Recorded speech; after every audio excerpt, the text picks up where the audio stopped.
Hundreds of Taliban fighters have moved into areas as close as 100 kilometers from the Pakistani capital, setting up checkpoints and terrorizing the local population. In the Swat Valley, the militants have firmly established themselves and even attempted to control the nearby Buner region this week. They have imposed strict Islamic law, flogging people publicly for any violations. Their expanding control follows a peace deal with the government, a deal that many in Washington are criticizing. U.S. Defense Secretary Robert Gates says he hopes the Pakistani government would recognize that the Taliban pose an existential threat to Pakistan's democracy. We want to support them. We want to be helpful in any way we can. But it is important that they recognize the real threats to their country. On Capitol Hill, U.S. lawmakers are equally concerned. Republican Congressman Ed Royce. A Taliban spokesman has invited Osama bin Laden into Swat.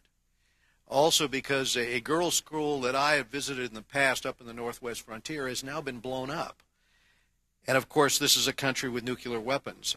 The Taliban spokesman Muslim Khan, Congressman Royce referred to, discussed the Sharia law in Swat with the Associated Press. In Sharia, we are fighting against democracy. It's democracy. Democracy. Democracy is different, opposite of Islam. The Taliban spokesman counted among his allies several groups that are on international terrorist lists. For example, Al-Qaeda, the Taliban of Afghanistan, and Lashkar-e-Toiba, the Pakistan-based group blamed for last year's terror attacks in Mumbai, India. He also said his forces would go to help the Taliban in Afghanistan if the United States and NATO continue to fight there. Testifying at a congressional hearing this week, Secretary of State Hillary Clinton also expressed concern that the Pakistani government seems to have abdicated control to the Taliban. And she made a point of urging Pakistani Americans to speak out about the situation back home. Many of whom are extremely successful Americans here in academia, business, the professions, and so much else, need to speak out forcefully against a policy that is ceding more and more territory to the insurgents, to the Taliban, to Al-Qaeda, to the allies that are in this terrorist syndicate. Reaction to her call has been mixed among Pakistani Americans. Filmmaker and TV journalist Sharmeen Obaid Chinoy.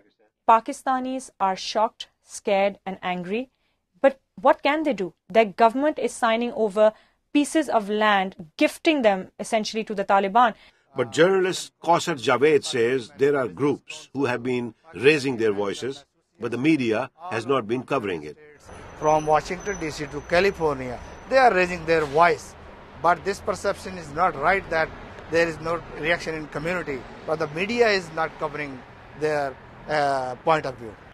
Meantime, Pakistani officials say the government has enough soldiers to crush the Taliban in the Swat Valley if the militants there do not fulfill their part of the deal and shun violence. Ravi, Khanna, VOA News, Washington.